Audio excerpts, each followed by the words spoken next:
Antes de meternos en el tema de hoy, me gustaría recordarte que todos los detalles para que te inscribas en la jornada de capacitación están en los comentarios de este video con un link que te lleva directo al formulario.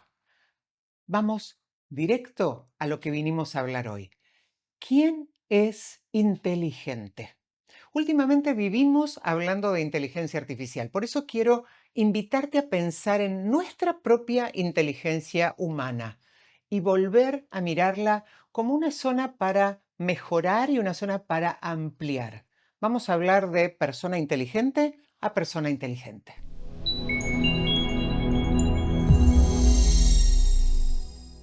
¿Alguna vez te preguntaste para qué queremos ser inteligentes? Parece una pregunta rara, ¿no? Porque damos por hecho que ser inteligente es algo bueno, algo deseable. ¿Pero para qué? ¿Para resolver problemas? ¿Para adaptarnos mejor? ¿Para ser más eficientes, más felices? ¿O simplemente porque suena bien decir o que nos digan, mira qué inteligente?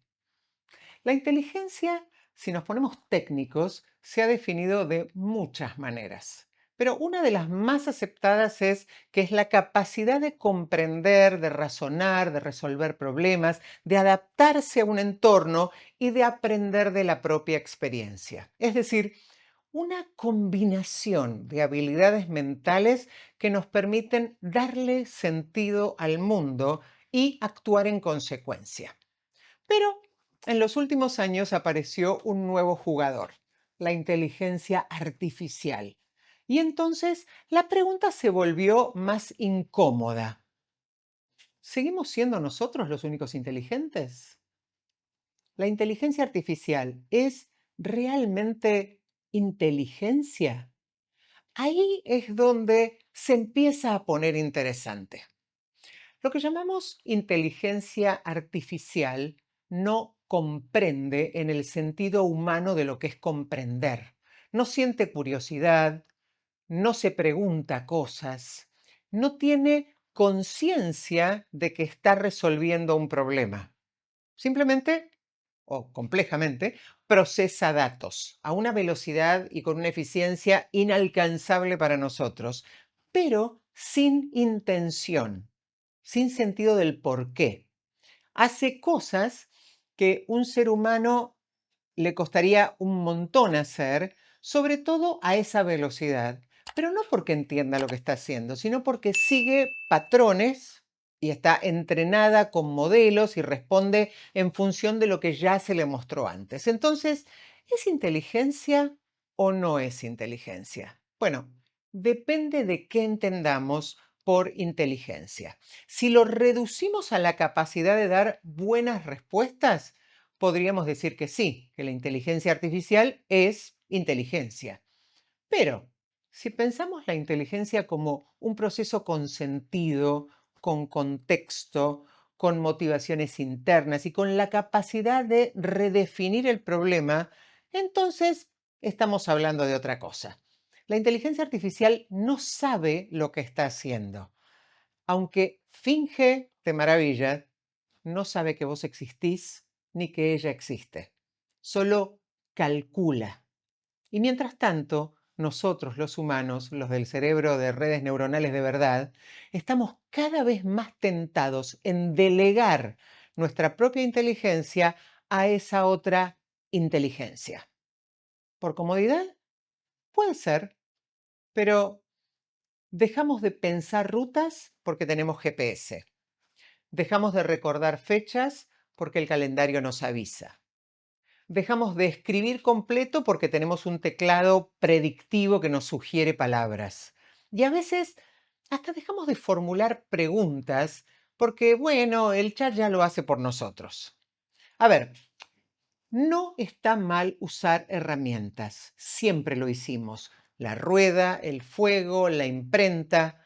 Pero esta vez la herramienta no solo hace, de alguna manera también piensa. Y eso lo cambia todo. Porque si una herramienta hace fuerza por nosotros, nos libera tiempo. Pero si una herramienta piensa por nosotros, ¿a nosotros qué nos queda? Ese es el nudo del asunto.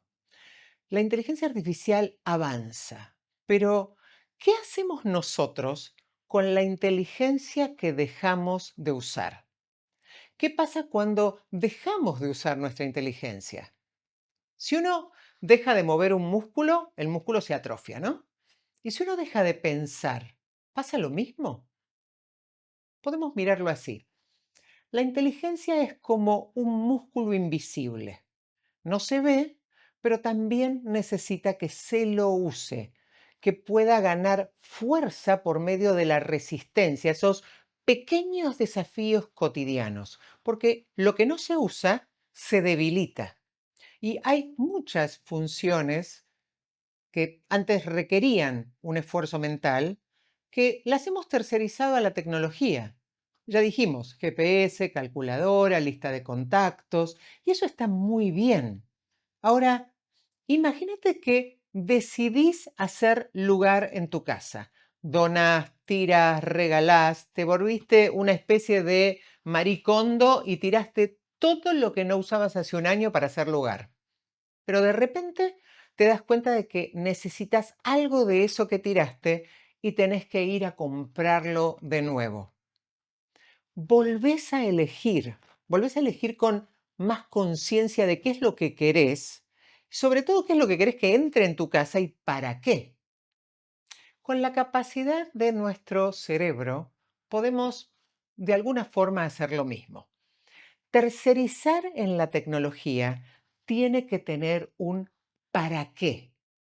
Liberar tiempo, energía, foco, respondiendo a la pregunta no solo de qué liberamos, sino la pregunta más profunda, ¿para qué vamos a usar ese espacio?